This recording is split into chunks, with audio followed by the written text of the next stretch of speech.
Wow.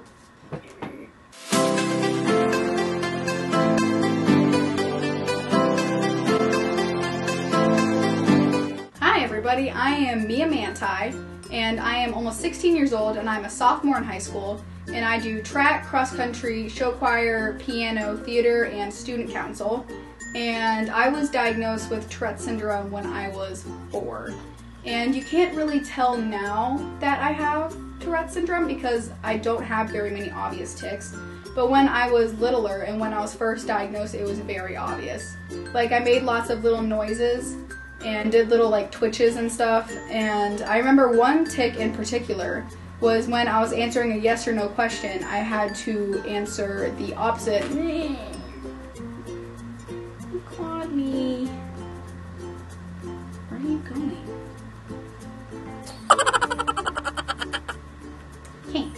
So I had to answer a yes or no question the opposite of what I was thinking. So we kind of had to develop our own little form of sign language. So when I wanted to answer yes, regardless of what I was saying, I would say yes or no. And then, yeah, that made it, I don't know, difficult. And then I had another tic that whenever I went to walk forward, I'd have to take a step backwards first. So I remember the kids, when they were in line behind me, they would always step to the side and wait for me to take a step backwards so I wouldn't step on them. And then as I got into 1st and 2nd grade, my tics kind of changed. Cat hair. But my tics kind of changed, and I had this kind of little throat grunting noise, which was really the most prevalent one. And I think it annoyed some kids in my class, but whatever. I also had a really hard time kind of keeping my eyes on paper when I was reading or taking a test or something. My eyes would want to kind of like jet around the room, or I'd blink a lot. So I don't know if everybody does this in school, but in the younger grades, we used to have these timed reading tests where you had to read out loud to administrator like a story on a piece of paper. And you'd have to go as fast as you could, and they would count off words that you like skipped over or stuttered on. And those were a nightmare for me. They stressed me out so much because I could never keep my eyes on the paper and I would stutter so much.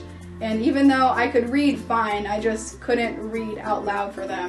And then as I got older and kind of grew out of my more obvious tics, I went to a sleepover in 4th grade actually at my best friend's house. And I had a hard time falling asleep.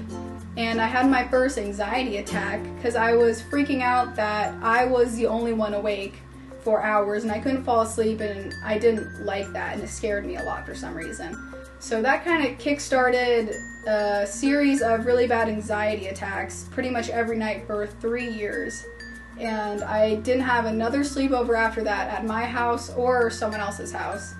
And it was hard because it got to the point where even I had to, in my own house, I had to sleep in my same bed as my mom. And even then I would still have anxiety attacks. And I remember in 5th grade being so tired at school because I would be up all night with anxiety attacks because I didn't want to be the only one awake. And the anxiety attacks were keeping me up, and I'd still have to get up early. I think it was like 7 o'clock. That seems late to me now. But yeah, and I'd still have to get up early and go to school and be tired. So because of these anxiety attacks, I had to go to therapy so I could start sleeping. And what was really interesting is my therapist had me keep kind of a journal about rating how bad my anxiety was and writing down kind of specifically what I was thinking about that night, so she could kind of, you know, like track what I was thinking and what might be causing the anxiety to be so bad. And so if you guys want me to, I can do a video where I kind of flip through these and read some of my old ridiculous irrational fears and kind of react to them. I think that'd be kind of funny. So in junior high, when I kind of grew out of the whole anxiety phase and the obvious annoying tics phase, I had a really hard time concentrating in school. And so I went to do neurological tests. What are you doing, cat?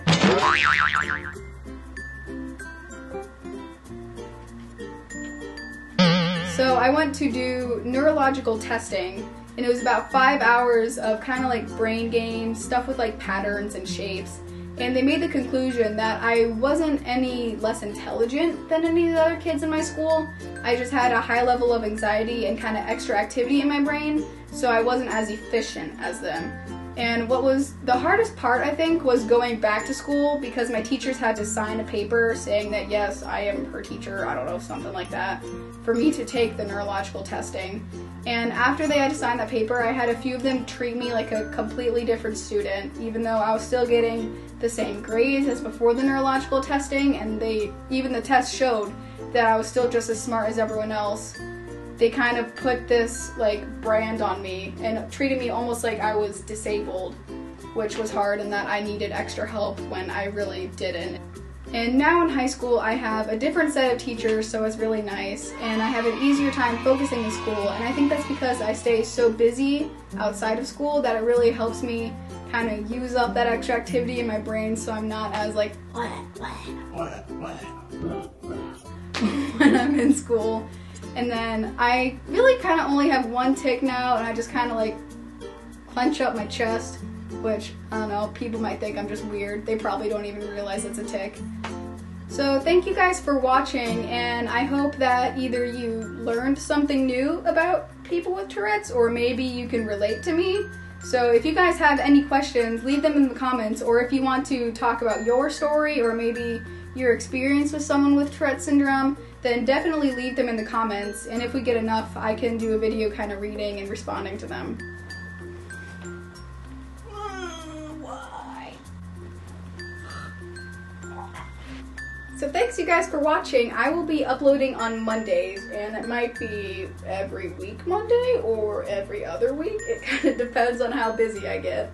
This guy's Stanley, by the way. He doesn't have Tourette's, but he's still a pretty cool guy.